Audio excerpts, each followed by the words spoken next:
Good evening and welcome to a very special Super League record where I am one-on-one with the Haggis Hunters manager Iain.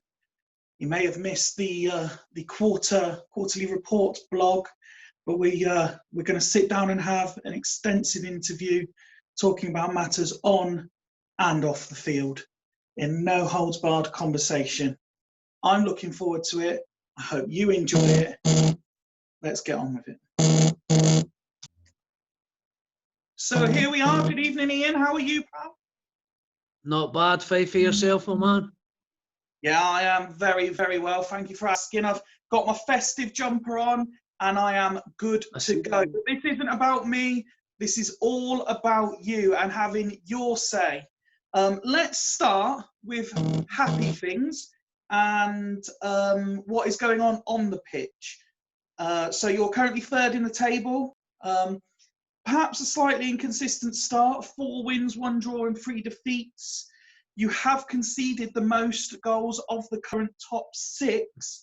But one thing that certainly can't be labelled is you're a one-man team. You haven't got anyone currently high in the average rating charts. You haven't got anyone high in the sort of goal scoring charts. You're certainly playing as a unit. Are you quite content with how things are going early doors? I think so, mate. I've learnt kind of from my mistakes in the past. Like if you're sitting top of the table now, and you can get carried away quite a bit. But seriously, it's like I think you can't start to be at all. Really, I thought I'd qualified for the top 6 last season, like at game 18 or something, mate. And it just shows you that anything can happen. So I'm not going to make that same mistake again. But I'm reasonably happy. We're in the mix. Had some decent results. Form's a bit iffy, but I'm quite content. You did suffer a 2-1 defeat to Locomotive Boston. What was your thoughts on that game? Well, I tried a different tactic for one, and personally, I think the performance wasn't too bad. It wasn't great, obviously. We got beat, but the 2 sendings off clearly didn't help matters. I don't know what the ref was fucking playing at, but it wasn't great. But I think it was a wee bit more attacking than what I normally do away from home. But obviously disappointed to lose. But I think I'm going to stick with that sort of tactic and hopefully not get 2 guys sent off. But aye, we'll see. Well, that leads us into this weekend's game, another away game for you, and the rejuvenated Hull squad. What have you made of them and what are you expecting from that fixture? Well, again, they started awfully. I mean, I think they lost, was it the first 3 or 4 they lost on the bounce, and it was looking a bit dodgy. But he's all credit to Iain's. He's turned it around with a standard formation. So even before the season started, I thought they had one of the stronger squads. So I think he's done magnificently to turn it around, because, as you know, playing a game, once you get in a rut, it can be fucking difficult to turn it around. So I think he's done really well. I'm expecting a really tough game. As you've been saying, our away form isn't great, so I think if we could take anything for there, it'd be a decent result, yeah. For all the good that's happening on the pitch, it's kind of been overshadowed by the antics off the pitch. And this is kind of why we wanted to have this conversation, so you could lay your side of the story. Let's start with the most recent news, I believe, and that is, let's call rumours. I'm not sure if it's been 100% ratified, but rumours of a transfer embargo in the upcoming window due to breaches of laws. Yes, my lawyers have advised me not to say too much on the issue, but I don't think there is going to be a transfer embargo. I don't think that's going to be happening. But there was some goings on that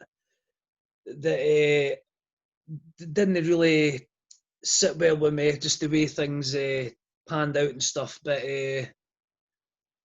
I've got over it now to an extent. So I didn't really want to open old wounds, as it were. So I'm not going to name any names or anything. I'm not going to dig anybody out of that. But I was a bit disappointed. But again, I don't know if it was just a deliberate ploy. It wouldn't surprise me. But it was a tad disappointing.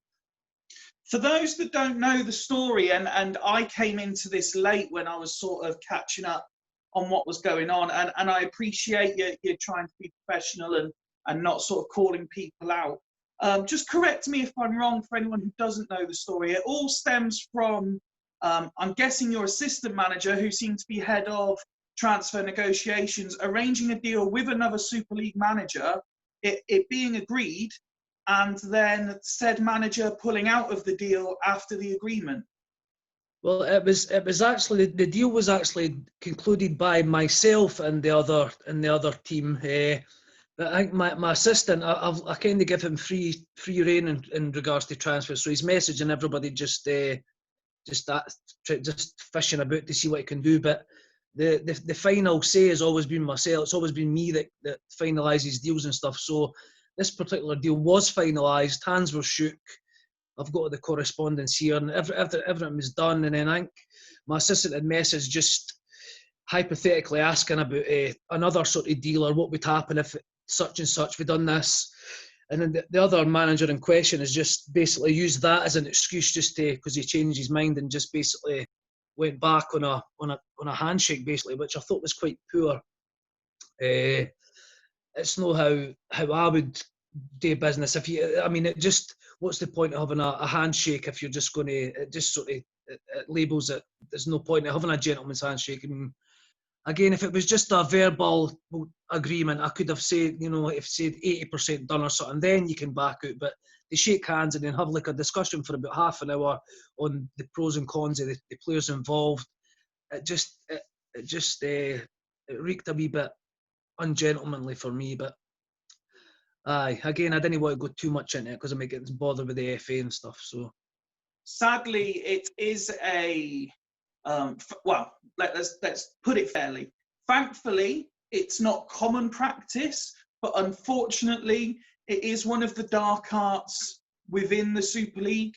I know from my own experience, going back a couple of seasons in a different incarnation, I had what I believed was an excellent deal lined up for the Swindon Devils, with a well-established and well-respected Super League manager, and then they pulled the plug on that by, as you know, I like to do things quite privately. We negotiate man to man. This manager then decided to take the deal we had and go public and basically say, can anyone offer me better than this?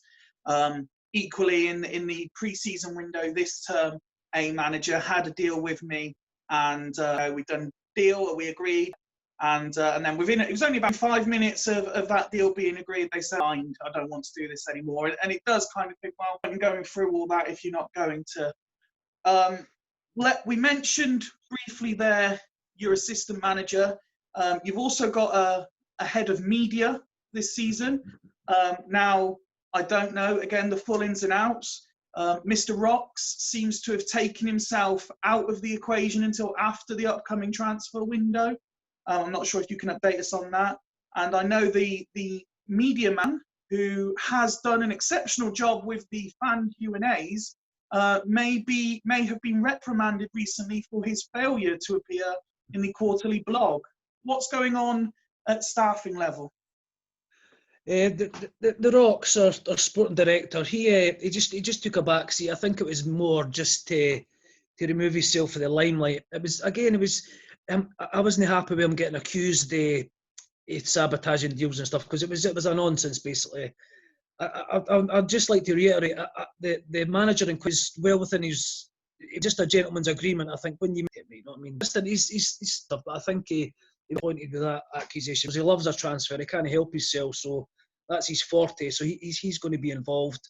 But I think just until after game 10, because technically we're not supposed to be making any fucking. He can.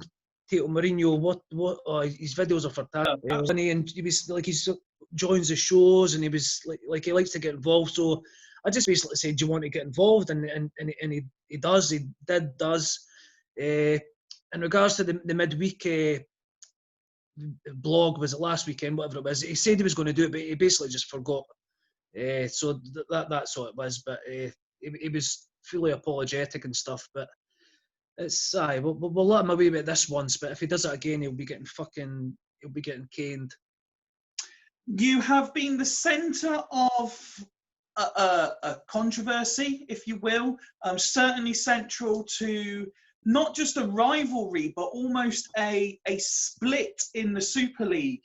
Um, and it stems from what has been perceived as a bullying culture from the affectionately named Yorkshire Cartel. There seems to be a big split between them from you, basically, and or themselves. What's now? I think, as I say, we try and be, we go looking for any rival or time, but I think our rival, basically, I think it just stems from jealousy. I think that we've got the swagger, we've built some squad, and I jealousy, mate. Being one of the elders of the group, I think I'm probably one of the most mature and petty, juvenile jealousy. To be honest with you, mate, I think that's pretty much what it comes. Just do talking on the pitch, and when we win the league, we'll be more vocal. But again, I think they just need to grow up a bit. I mean, that's all I really have to say on the matter. It's a joke, really. Well, let's take that maturity of yours, screw it up and throw it out the window for a minute. I'm going to call out a team from the Super League, and I'd just like you to tell me your thoughts on them as we sit here right now. This is going out post-watershed. You can say what you like, how you like.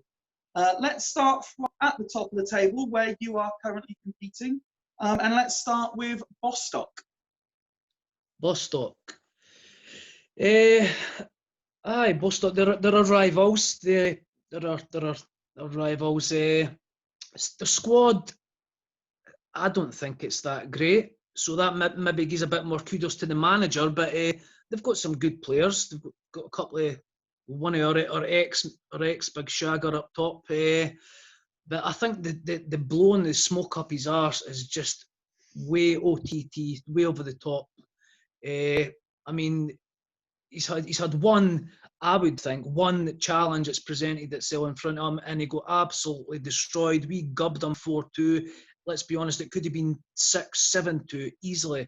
I think with a goal disallowed and stuff. But aye, we destroyed him.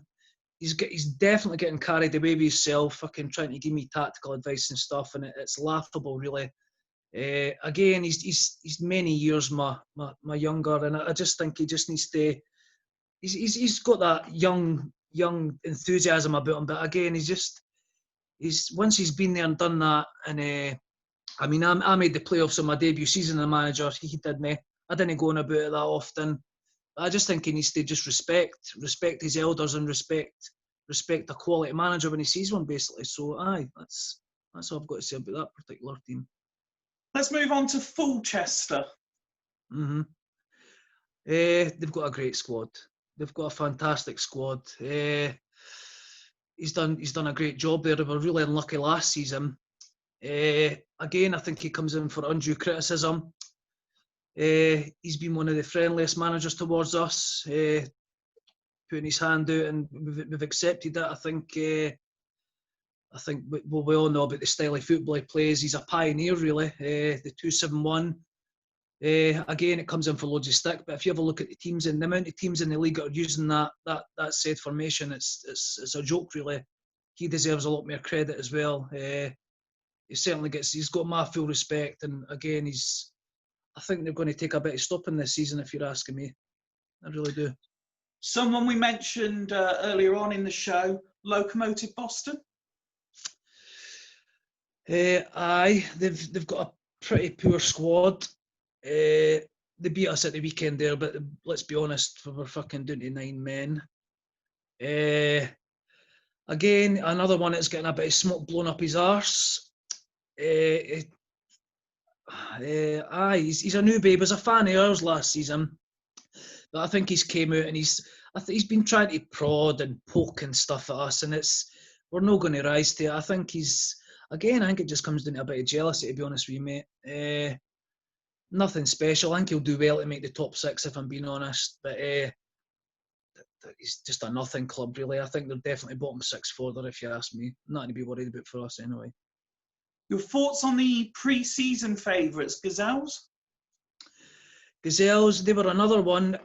I have got respect for Craig. I think they've got he's an established Super League manager.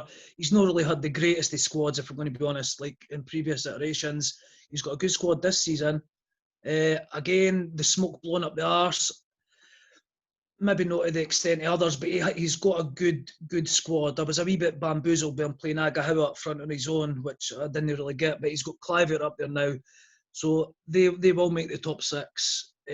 Craig's a good lad, and I really enjoyed him on commentary. It was good to hear him on, mate, on that last show. He talks a lot of sense. So I think they'll be up there. No, couldn't agree more with regard to your comments on hearing him on comms. You're widely regarded as one of the big characters of the Super League, and that brings us nicely on to the next team, which is possibly, arguably, the biggest character in the Super League at the minute as we look at the Sloths. I think he's made quite a shrewd move bringing Mr. Megasave on board.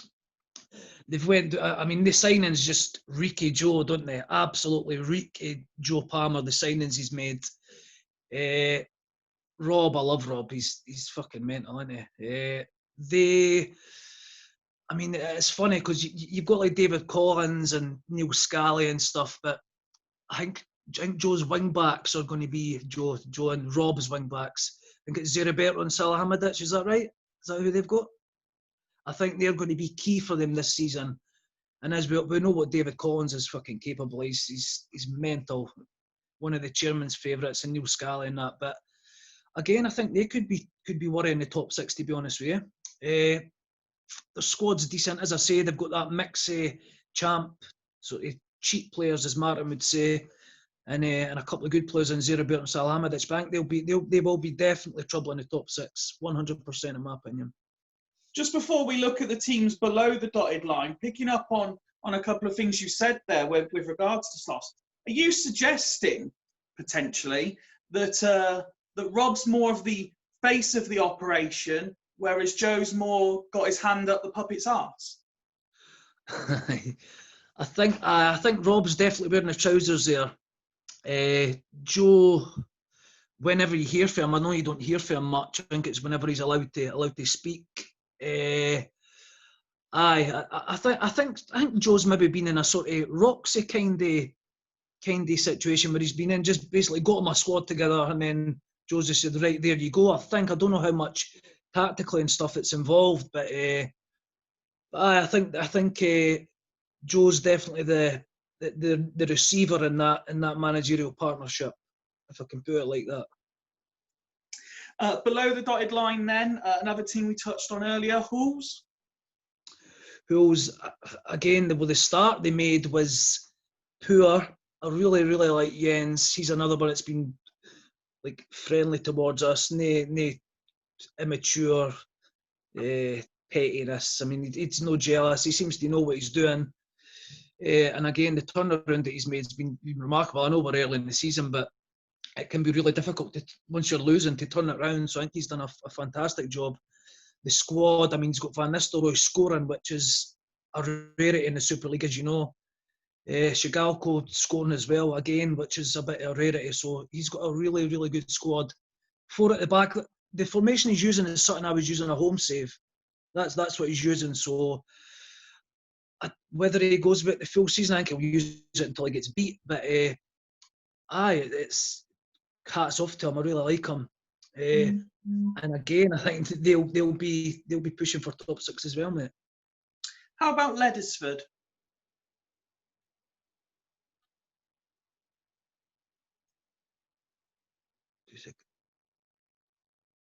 Sorry, Iain, I don't know if you caught that. I was just saying, how about Leddersford?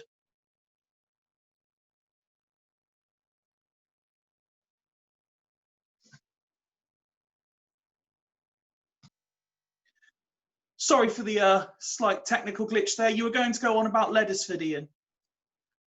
Aye, Leddersford. Again, I think it's just this exuberance of youth for Hodgie.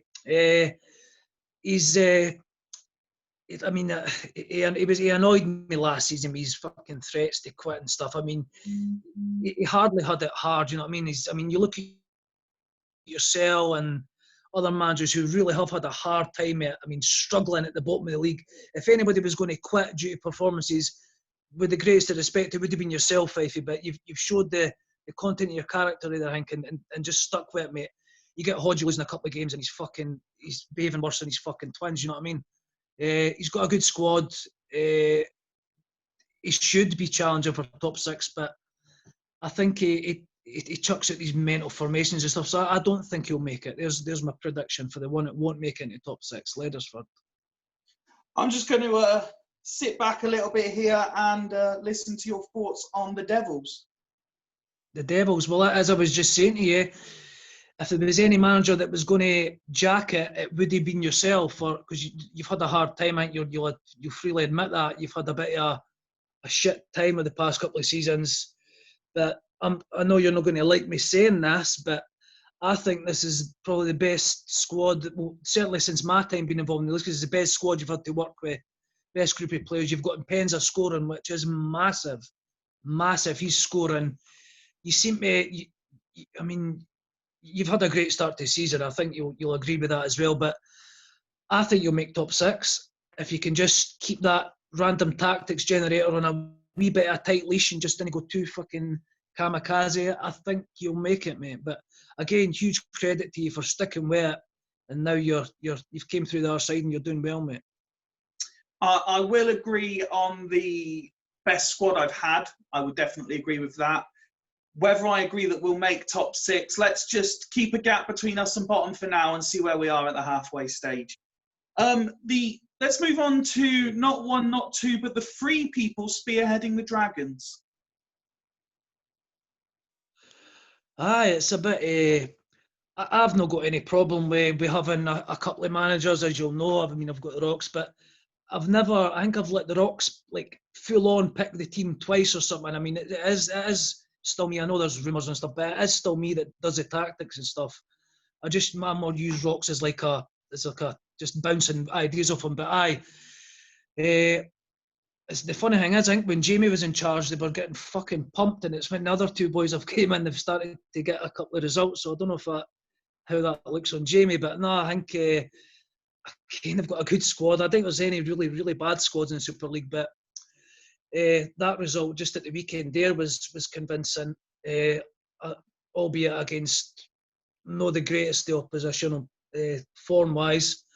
I don't know if they'll make top 6, but I think it's good to freshen up a bit. If you have got like different guys having different ideas, I think it helps if you're to freshen things up.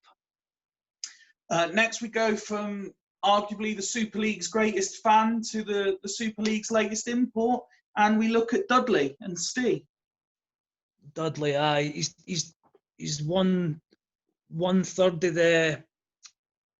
the cartel. I think he's the least vociferous, I would say, the cartel. I've got loads of time for Steve. He was a massive Midlothian fan last season. He's always involved in the shows. I think he was dying to get involved in the league, wasn't he? He was choking to get involved. We kind of champed him on his debut, but I think he was fucking quite upset about. I think it's just part and parcel. I think he's maybe had a bit of rude awakening, as you do when you get involved in the league. I mean, it's all easy on your home saves and stuff, but when you fucking get involved in this, get beaten, and you've got to wait fucking ages, you can't just click the button. I think he found that a bit difficult, but I think he's getting used to it, and he's a great addition to the league, mate. He's fantastic. We've got loads of time for Steve, but he's got a decent squad. I think we're looking to do some business with him in the window, so I think he'll not be far away from top 6 anyway. Then we talk about the veteran, the legend that is Alf. Alf, yeah. Decent squad. I think my only gripe, or my only thing negative I would say about Alf is I think he relies too much on that CM scout. Me and Scott have done that Margaret to Milan sort of series, and the Save Corrupted, but you have a look at some of the players on the scout, and they're like legends of the game, and their scout ratings like really low, and you're thinking, what the fuck's, you know what I mean? It's just I didn't get that. I think if Alf was to take his nose out the CM scout book and just You know what I mean? Go like Duff should be playing all day long over Neil Lennon and stuff. I mean, I know the scout rating, but as you know, there's players in the game. Their stats their ratings are shit, but they're ballers, eh? So I think he knows what he's doing. He puts in the fucking hours. I think if he was just to maybe be less obsessed, if you can put it that way, with CM Scout, I think he'd probably get more out of his team and stuff, eh? But again, he's a wild little fox, so I couldn't write him out of the top 6, even if I really wanted to. He can't, because he knows what he's doing, eh? We're down to our penultimate team, and possibly the biggest surprise of this season in terms of, again, we are only early on, but in terms of how far from grace they've fallen, if you like, and that's Kieran and Churchtown. Aye, Kieran, again, he's an experienced manager. I think he's, at the start of the season, he decided to go with players that he's not had before, which you've got to give him a bit credit for doing, you know what I mean, wanting to freshen it up a bit, but his transfer window was very poor window. And again, I think it's obviously tied in with wanting to get players that he's not had before, but he's weakened his squad, if anything, in my opinion. I mean, we brought in Fernando Rickson and stuff, and I was thinking, what are you doing, mate? I don't know if he takes it as a bit too jokey at times, maybe, but I really like him. But I think he will struggle because his squad is nowhere near what it was last season. And again, I think that's maybe a bit self-inflicted. I mean, with his transfer business, so he's going to struggle. But I think if he was to make the top 6, it'd be even more credit to him for doing it with the squad that he's got. And finally, arguably the most unlucky story in the Super League, we're going to talk about the team that if they won the lottery, they dropped the ticket down the drain. Northern Burn. What can you say, man? I really, really like Iain. He's had no luck, but I mean, it's last season he was doing everything. He needed a striker. I think the season before he just had a shite team, but this season he has got a good squad, as of everybody in the league. But there's levels. I'd say he's got a top 6 squad. I think he's got Crespo, Kesman, off the top of my head. He's got a good defence as well. Is it Walter Samuel? Has he got Walter Samuel? He's got a stellar 11. I mean, I jokingly put a comment when he was talking about how good the Devils team was. His lineup came up, and I said it's essentially another team of Galacticos, just like he had at Beaton. It is, mate, and I guess that's what I'm saying. I think now you can't be looking. I mean, he's running out of excuses. I think now. I genuinely want him to do. Pardon me, I want him to do well. See, he put the new profile picture in that, and I didn't want him. I mean, he takes it well, but his squad is there. I don't know. It has to just come down to tactics, and I was on about having like an assistant involved and stuff. I think it would help Iain so much. And I'm not on about somebody to pick the team. I'm just on about somebody to like sit, have a chat with, just say, what about this, what about that. The decisions will still lie with him, but just to maybe get a wee bit different idea, somebody out with, I think that would benefit him so much. And I think even the Rocks offered these assistants to him. We wouldn't have stood in the Rocks' way if Iain was to take that up, like just to try and a wee bit of different idea for somewhere, you know what I mean? But I think Iain's stubborn as hell. He wants to do this on his own, which is credit to him. But I mean, no wins in 8 or whatever it is. It's no great 5-8, and it's no squad. I know he's been unlucky and stuff, but again, I genuinely want him to turn it around. But you've got to be looking at tactics and stuff now, because that's fucking. It's no good, is it? Let's face it. Listen, it's been, as always, an absolute pleasure having you on. Just before we finish, just kind of an open floor for you. We are a quarter of the way through the season. Have you got a message for the Haggis fans, Super League fans, the other managers, about Haggis and what the Hunters are going to do for the rest of the season? Aye, listen, we've been criticised for saying that we think we can win the league and we're going to, I mean, I don't know what folk want to do. If I think we can win the league, I'm going to come out and say it. I mean, I don't see how that's a bad thing. So I think we're more incapable of winning the league, so I'll say it.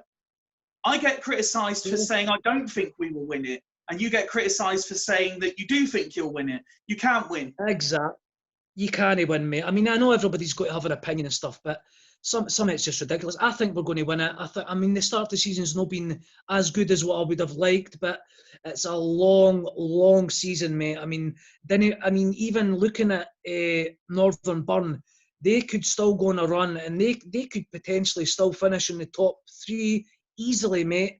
It's going to be difficult, but it's so early. I mean, I get lulled into thinking that the season's over and stuff, but I've found out all too well last day of the season missing out. So everybody just needs to, as in the words of Iain's, calm the fuck down. In the words of Iain, but they really do. I do believe we'll win it. It's going to be tough. It's going to be fucking tough, but I think we'll win it.